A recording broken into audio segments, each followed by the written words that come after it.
The first question I was going to ask you is, or actually, do you want to quickly just do a quick intro before we do that? Just first names would be fine. So, yeah, Katie Parsons. I'm Karen Adlington. I'm Jo Montagne. And of course, I'm Dave Monk. Okay, so first question is, what do you understand by the term or terms blended and e-learning? Because they get used quite a lot on the project. We're talking more in terms of blended learning, but we tend to talk of e-learning almost synonymously with that, I think. But what do you think yourselves? Well, I'm quite interested in anything to do with e-learning, particularly, and have been for quite a while. So for me, it's quite exciting to actually now be seeing the first little bits of it. I think for blended learning, I think we've got a way to go yet. I think, we need to know more about it before. Okay.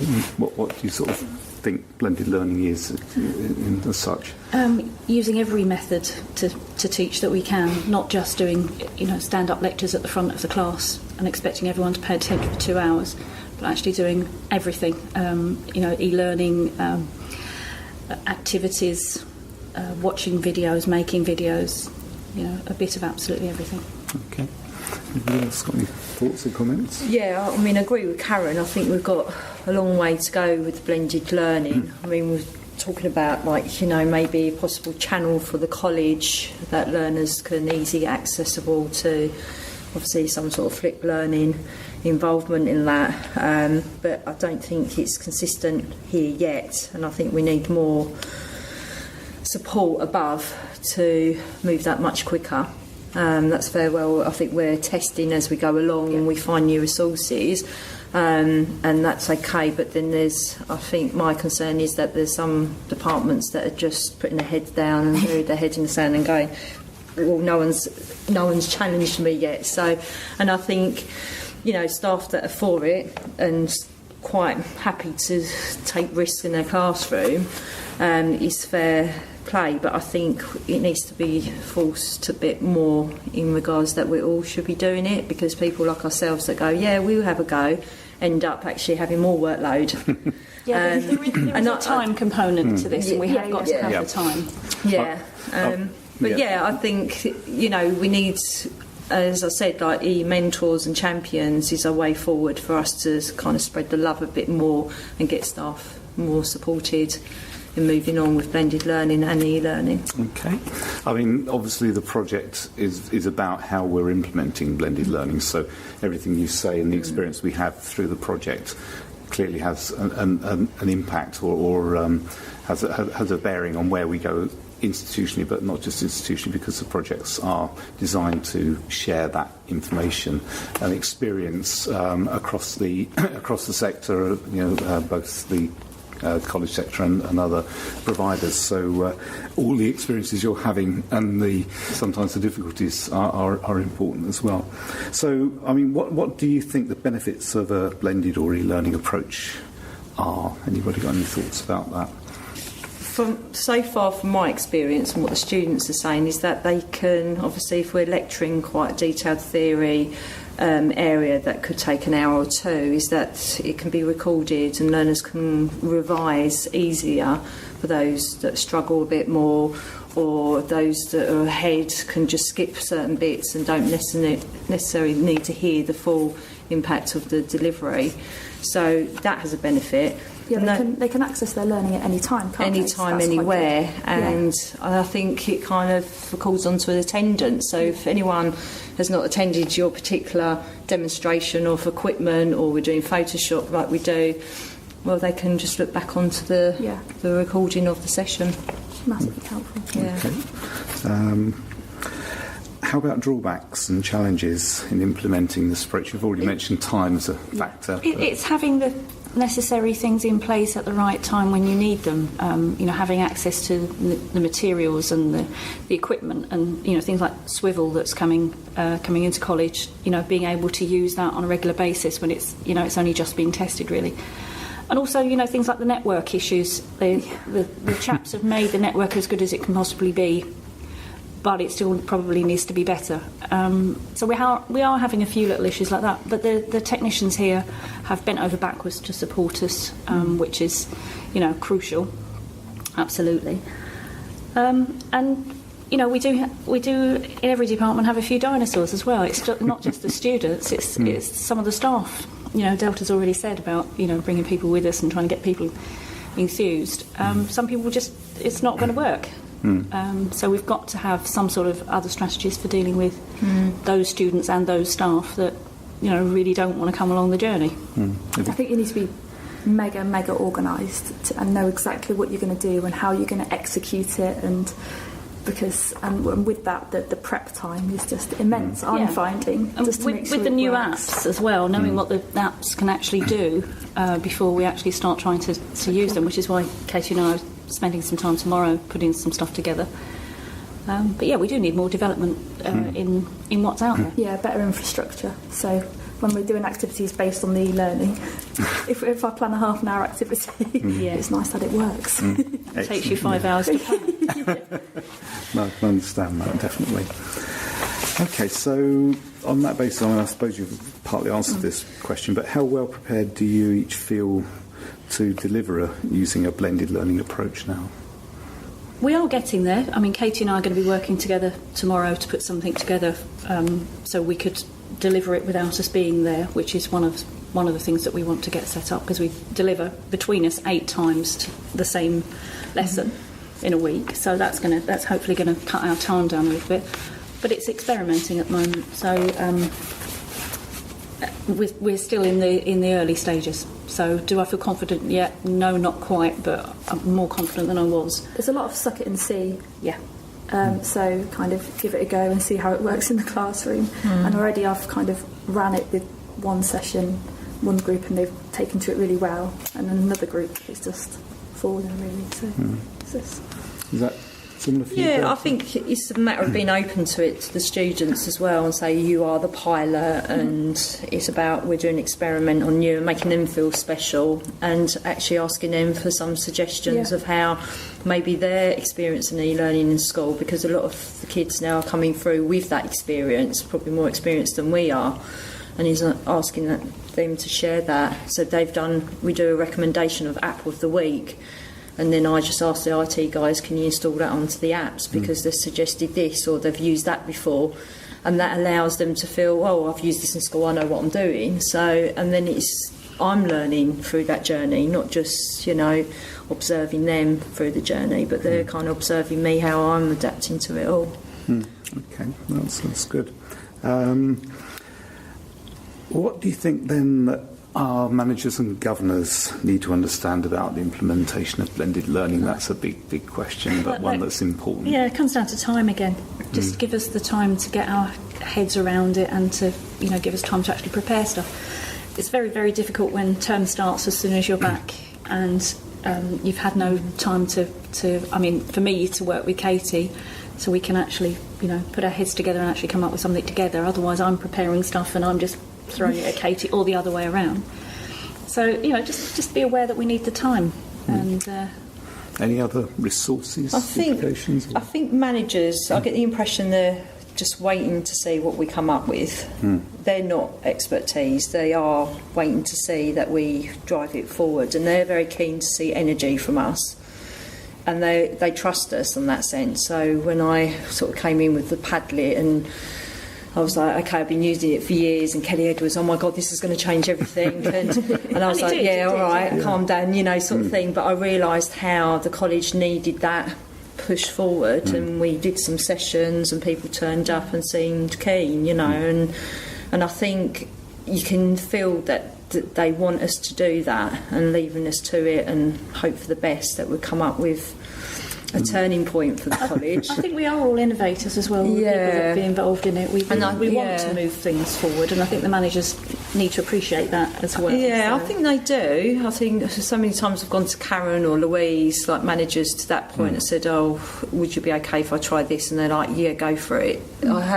I sense that completely. No one's ever stopped me.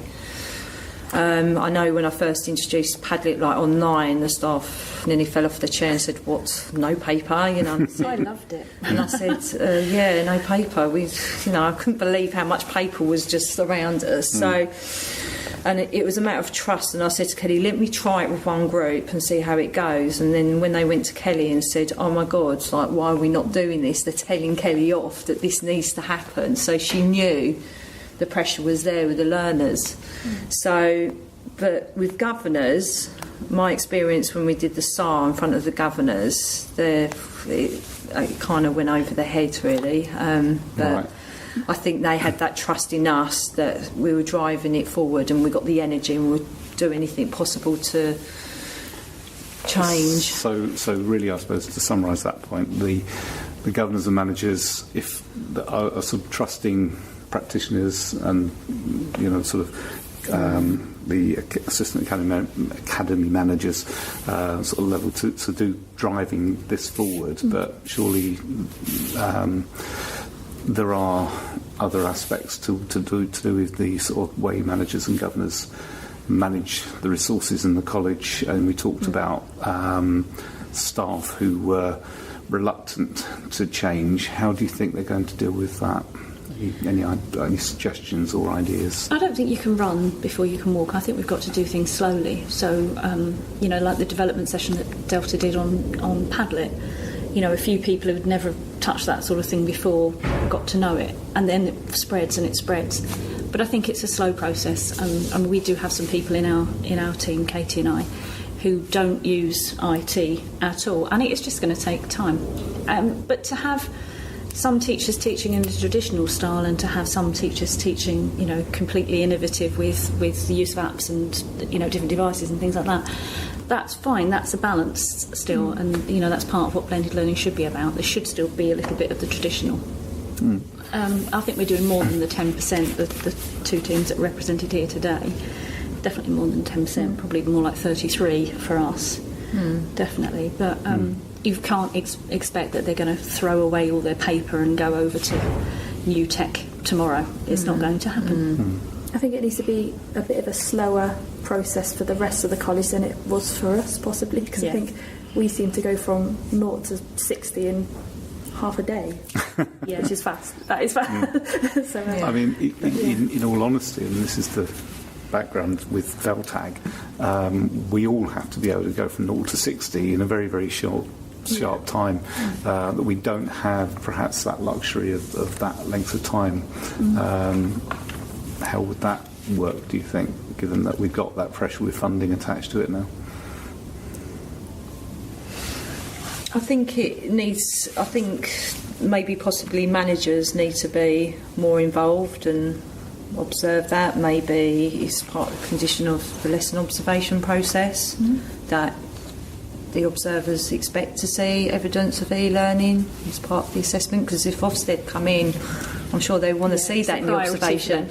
So I think that just needs to be reinforced and communicate across the board, because there are many people just burying their head in the sand. It doesn't apply to me, where actually an observer wouldn't need to see the evidence, and Ofsted would. So I think that needs to come above. I was talking to somebody about staff development earlier today, and we were actually saying that some of the things that are put out there actually needed to be targeted at the people who need to actually do it. So possibly, the dinosaurs that we've got, bless them, maybe there should be some targeted, even for personal interest sessions before you get into the using it for your class sessions and things like that. I mean, also another thing I tried to, when we got the iPads, I mean, they're slightly different how you use them, but we got the 32 iPads that are used in the classroom, and before Christmas I gave them to the staff for them to have a little play around Christmas, and some of them had never touched an iPad, and we're from media and journalism, so I think it would be good if it would encourage more staff to come forward and be part of the project, possibly, and obviously changing the face of e-learning if they had a device that they could actually experiment with. Like one member of staff has never touched one, he said, I need one of these, where can I get one? And, if we are to do this, should the college or something should support me to fund to get one? I don't know what the finances would be, but I think every member of staff needs a device of some sort. Even if you're just walking around in the classroom in an ordinary lesson, class. you need to experiment that at home, as we do. We plan outside the classroom. and you want to have a little go and maybe experiment that before you actually go. There are so many apps that I've found that you can still use on a PC, so most teachers would be able to access it, but you could walk around the class with it in your hand and actually see people's responses, for instance. Yeah. There's one app called Get It, which students can literally tell you if they need help, and you'll have a list in your hand as you're walking around the classroom. OK, Fred needs a little bit of assistance. Just something like that to be able to use even in a proper a traditional class rather than a blended learning activity. Okay, thank you. So, just put yourselves in the shoes of employers for a minute. If you were an employer, what skills would you expect your learners to offer, and how do you think blended learning approaches would support this? I think all companies nowadays, speaking from a business perspective, all of their staff have smartphones or iPhones or iPads and things like that. I'd expect a new employee to be fully versed in quite a few of the business style apps, but to actually be able to innovate as well with some of the new things that are out there. E-conferences and videos and what have you, all that sort of stuff. I'd expect them to know all of that. I think more general skills as well, so with the e-learning, they have to do it in their own time, in their own environment, so they need to have the motivation and the drive to do it in their own time, and I think that's reflected in the workplace as well, where managers aren't always on your back, and you need to go off and do things on your own, and you're trusted to do the work you've been asked to do. Trust was a big word actually when we were starting this. We've got to trust that the students aren't going to be doing things that they're not supposed to be doing on their devices. We just have to trust that. You can only monitor so much. But it has worked. I was going to say, and that's worked. Largely. Largely. There's always the odd one or two.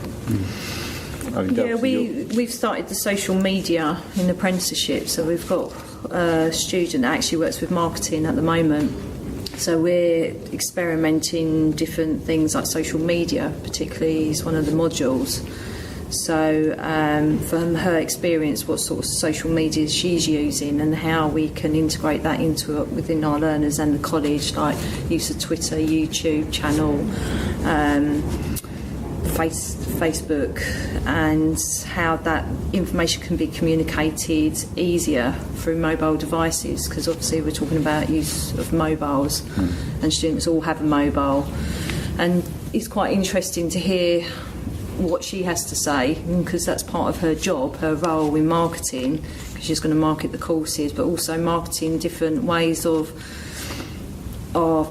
sessions, or how we can communicate it more effectively. And obviously social media is very obvious option to communicate that to our existing learners. Sure, and obviously, but I'm guessing that from an employer's point of view, social media is important as well. It has to be nowadays. Well, because she's there also to promote our courses and what we're doing. So she's already using Twitter and Facebook to celebrate things that we're doing, capturing it on Successful and Padlet, trying to push more forward about the QR codes that that's slowly actually coming across the college, that people really are accepting the QR codes. And then when people we've lost our notice boards and just have a QR code on a wall. So if you want to find out what's going on in business, you have to get your phone or your device out and actually see online, which is really good. And we've got a student has set up a website for us, and we've got Twitter and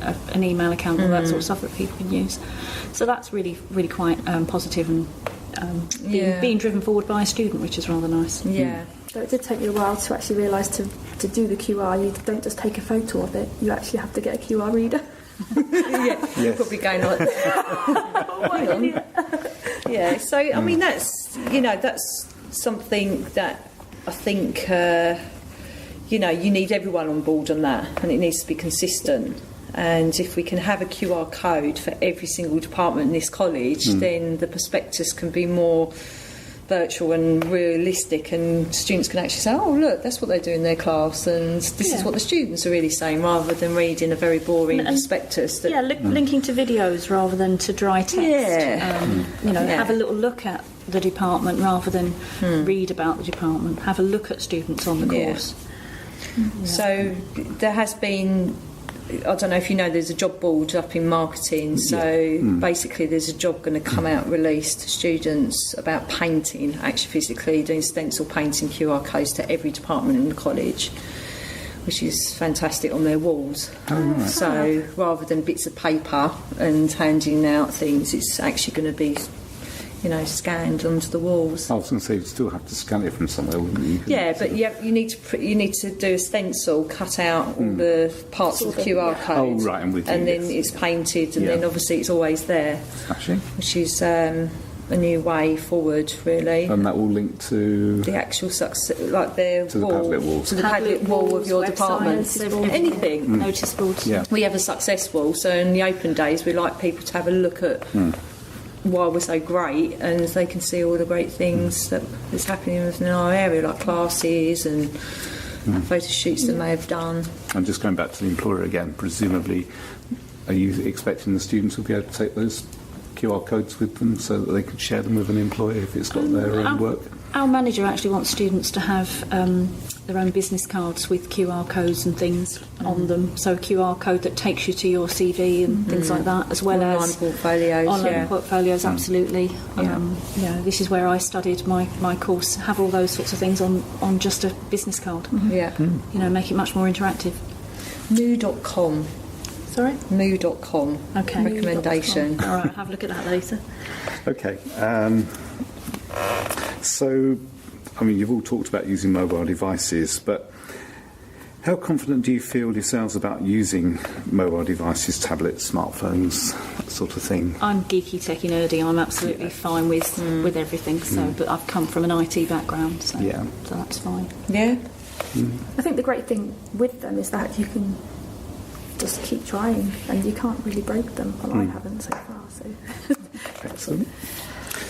And okay, if you had to mark your confidence in using technologies out of 5, with 5 being extremely confident to 1 having no confidence at all, how would you do that delta? Where would you stand on that scale? Well, it depends where I am. When I go to these events outside, I'll say 1 because I feel like, oh my God, we're really behind. And then when I'm here, I feel like a 5. So you're probably a 5. Well, it depends. I mean, obviously, my husband, he works in another college and they're so much more ahead of us. And I talk to him and go, oh, look, and he goes, yeah, we did that like 5 years ago. So it depends on really. So there's a long journey still. However, in confidence here, I'm okay. I feel like probably a 4, not a 5. I'd say for some things I'm a 5. But again, like Delta, sometimes I feel like I'm a 1. Depending where you are. Depending on where I am and who I'm talking to, and certainly listening to Delta, sometimes I feel like a 1 and she's a 5. Oh no! But then I know that I'm probably better at some other things than some other people as well. So yeah, it depends on what app I'm using and what situation I'm in. But yeah, for some things I'm a 5. Okay, Katie. I'm gonna go conservative and say 3. But all the apps that I find, I'd say I'm a 5 at, and I think because I pick the really easy apps, I'm really good at them. And then the students are bound to be really good at them as well. So it's just, I think that's what I'm finding anyway. So yeah. Good. Okay, that's fine. So, what do you want blended or e-learning to do for you personally? Cut down on my prep time, hopefully. We've all got larger classes than we've ever had, and that's just the way things are going to go, and it's going to get more. Just to be able to deliver slightly less and get the same, if not better, results out would be good. I think we've all got to go that way. Any other thoughts? I mean, I think just the idea of the flexibility of it all. We're not so restricted. If we are going to go to flipped learning, then... But then I worry about that because there's less sort of social impact with learners face-to-face. I like the social side of meeting with the learners, and I think I worry a little bit about if it does go completely flipped learning, that we lose that... You know, they keep us young, don't they? Yeah, that rapport and stuff with them. Yeah, and I and they want that. They love coming into college. They love socialising. They love meeting us. And I think that's why it's got to be blended, though. It can't be just going over to e-learning. It's got to be interaction as well. Yeah. But it doesn't need necessarily to be 8 hours a day with a student. It could be, a combination of things and more tutorial time and I was going to say, one-to-one. surely the blended learning idea is that there will be that online element, but the interactions you have with the learners, socially, educationally, however you want to describe it, will be different because of the work they would have done, hopefully at home, to what they bring into college. Yeah, but I can give a 10-second response to a student at 10 o'clock at night when I've noticed I've got a message, rather than them having to wait hours and hours and hours before they see me next time, and maybe then I'm too busy because I've got other students to deal with. So having that sort of function, that's already working for me. Makes 24/7 teaching as well as 24/7 learning. Oh, I don't let it get in the way. But if I've got a minute and there's football on, then I will answer a few messages. So. I think we all do that, don't we? Do you find you do that if you've got, like me, I've also got the iPad at home and I'm sort of busy doing stuff, but because all my work emails come into that, I sort of check those every now and again, and I might respond to an email at midnight or something. But that's the way business is nowadays. And my husband's BlackBerry is always out on the side, and he's always sending emails and things. And I think that's just the way technology has made us. Because you're only then going to be itching to check your emails, or it's going to be on your mind all night because I've got to do this tomorrow. You can just do it now. Yeah. If there was one thing in the college you could change now regarding the way we go about implementing blended learning or e-learning in the college, what would it be? Shall I put you each on the spot individually? Karen? I've already said, I think all staff need to have an iPad or some sort of device. We can't... It's okay us kickstarting this and getting this up and running, but we're going to hit a brick wall with people who, we want them to come to our training sessions and things like that, but they haven't got their own devices. So even if they're only using the devices for emails and, the odd Word document to start off with, I think they need to, get that up and running. Katie? I think it'd be nice to change the kind of enthusiasm within the college. I mean, there's a handful of people who are massively enthusiastic about it. But I think like what Delta said, people are kind of burying their head in the sand, and why aren't representatives from different teams coming to meet with us and asking us these questions, or vice versa, maybe we need a bit of a forum with them there to say, wow, this is brilliant, you should be doing this too, and it's not as hard as it seems and it's really easy, but then it's a bit more. So I think maybe all the AAMs need to be pulled together, because they have the close connection to the staff and have the most impact towards what changes need to be in place. So maybe that is something that could be a change, that's more input. I don't know, like the AAMs meet every other week to sort of share best practice. This is what we've done, what have you done, or I might try that out. And it's just like playing around with different apps and technology together in one room for an hour.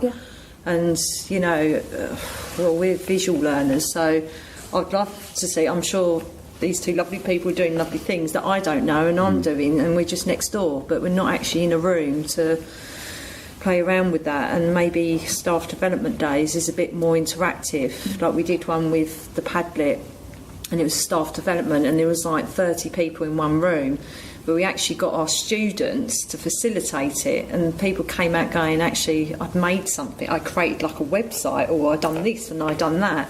And I think people need to come out of these sort of training events or discussions feeling that they've achieved something, just like the way the learners would feel. And that was a real success, because they were actually communicating with students, not just me going, you need to use Padlet, this is the way forward and this is what we've got to do. We kind of stood back from it. So I think we need a bit more of that, and that's where the learner mentors, I think if that pushes quicker, then we are on a faster road, I think, for it. But I think if we had an e-learner mentor representing each area, it could help us out a bit, I think. So I don't know what you think. Okay. Right. Has anybody got anything else they want to add? Any further questions or comments? No? Okay, and thank you all very much for your time. Very, very helpful indeed. Thank you.